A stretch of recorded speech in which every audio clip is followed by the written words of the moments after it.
वक्फ कानून के खिलाफ पीडीपी लगातार एहतजाज कर रही है। त्राल से पीडीपी विधायक रफीक अहमद नाइक ने वक्फ कानून को लेकर एसटीवी से खास बातचीत में क्या कुछ कहा, आइए सुनते हैं।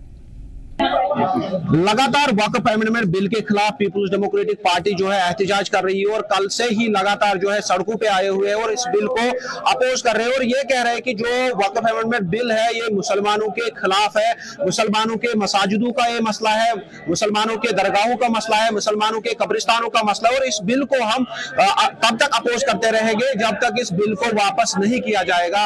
तो हमारे साथ मौजूद है एमएलए त्राल रफीक अहमद नाइक साहब, इनसे बात करेंगे और जानेंगे कि जो वक्फ अमेंडमेंट बिल पास की गई उससे क्या कुछ मुसलमानों के लिए मसला हो सकता है। इस बिल में एक कंसर्न ये है कि जो जितने भी एसेट्स हमारे वक्फ के तहत आते हैं वो डायरेक्ट कंट्रोल में जाएंगे गवर्नमेंट ऑफ इंडिया के, जब चाहे उनको यूटिलाइज कर सकते हैं, जबकि एक सेक्युलर डेमोक्रेटिक कंट्री में ऐसा नहीं होना चाहिए। हर एक मजहब को यहाँ पे आज़ादी है। जैसे मैं मिसाल बताऊं, अमरनाथ श्राइन बोर्ड है, उनके एसेट्स हैं, माता वैष्णो देवी तिरुपति मंदिर के एसेट्स हैं, ऐसे भी हमारी एसेट्स है।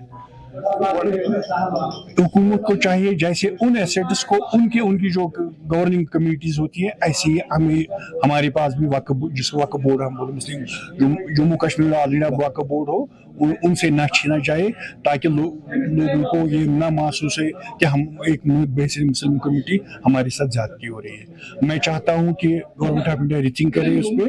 तो बहरहाल सुप्रीम कोर्ट में भी ये है, तो हम उम्मीद करते हैं कि जो हाईएस्ट कोर्ट है वहां से हमें इंसाफ मिले। तो क्या आपको लगता है कि पार्लियामेंट के दोनों हाउसेस ने इस बिल को पास किया, प्रेसिडेंट का इस पे साइन लगा, क्या आपको लगता है कि सुप्रीम कोर्ट इस बिल को जो है वापस कर सकता है? बेशक अगर इसमें सुप्रीम कोर्ट कॉग्निजेंस ले और उसमें सेटिस्फाई न हो उनकी इस बिल से, ये जरूरी है। सुप्रीम कोर्ट तो हाईएस्ट कोर्ट है, वो वहां से कई अच्छे फैसले पहले भी आएंगे, उम्मीद करते हैं आज भी अच्छा फैसला आएगा हमारे हक में। दोबारा लोगों ने भी प्रोटेस्ट किया ताकि सुप्रीम कोर्ट भी इससे अवेयर होती है कि लोगों में इसके खिलाफ आक्रोश है, क्योंकि सुप्रीम कोर्ट इसका भी कॉग्निजेंस लेती है कि लोग क्या कहते हैं इसमें।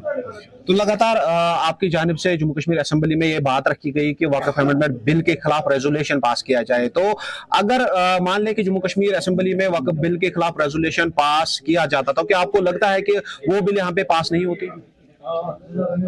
ये अगर असेंबली में ये नहीं हुआ, ये ठीक है नहीं हुआ वहां पे, तो लेकिन अवाम दूसरे फोरमों में भी इसको मसाइल को उठाती है। जैसे हमने आज यहाँ डिस्ट्रिक्ट हेडक्वार्टर पे एक पीसफुल प्रोटेस्ट किया, ये भी मसला को उबारने का एक तरीका, हमने एक बुरा तरीका इख्तियार किया, ये बात भी दिल्ली तक पहुंच जाएगी। तो क्या पीपल्स डेमोक्रेटिक पार्टी की जानिब से तब तक इस बिल को अपोज किया जाएगा, जैसा कि पीपल्स डेमोक्रेटिक पार्टी की जानिब से कहा जा रहा है कि हम तब तक इसको अपोज करेंगे जब तक इस बिल को वापस नहीं किया जाए? क्या हकीकत में ऐसा पीडीपी करने वाली है? इसका इजहार आपने देखा, हम करेंगे कोशिश, हम अपनी तरफ से जमहूरी मुल्क में जितनी भी हमारी जमहूरी आज़ादी है और हुकूक है कानून ने दिए, उसका हम बिल्कुल उसका पास रखेंगे, उसका लिहाज रखेंगे और कानून को अपने हाथ में नहीं लेंगे, लेकिन अपना पीसफुल प्रोटेस्ट जो कहे हैं वो जारी रखेंगे। दिल्ली तक हम अपनी बात पहुंचाते रहेंगे और अल्लाह से दुआ करेंगे कि सुप्रीम कोर्ट जल्दी इसको हमारे हाथ में कोई फैसला दे। जैसे कि सेंट्रल लीडरशिप का ये कहना है कि ये मुसलमान लोगों को भड़काया जा रहा है कि ये बिल मुस्लिम कम्युनिटी के खिलाफ है, ऐसा कुछ भी नहीं है, ये मुसलमानों के हित में है। और उनका ये भी कहना है कि हम इसके बारे में जो है अवेयरनेस कैंपेन भी करने वाले हैं कि इससे मुस्लिम कम्युनिटी को कितना फायदा मिलने वाला है। ये पहले करना बिल बेहतर रहता, अगर ये बिल पास होने से, अमेंडमेंट पास होने से पहले ये करती, तब चाहे इसकी नौबत ना आती, लेकिन अब हो गई है। तो मैं चाहूँगा कि गवर्नमेंट ऑफ इंडिया भी होश के नाखून ले ले, और ये कोई अच्छी बात भी नहीं है कि आप बिल पेश करके पास करके प्रेसिडेंट का एसेंट लेके फिर से नए सिरे से इसका डायलॉग करेंगे। ये डायलॉग पहले, हाँ अब अगर करेंगे तो, लेकिन जो मुसलमान के कंसर्न है उसको भी एड्रेस करना पड़ेगा।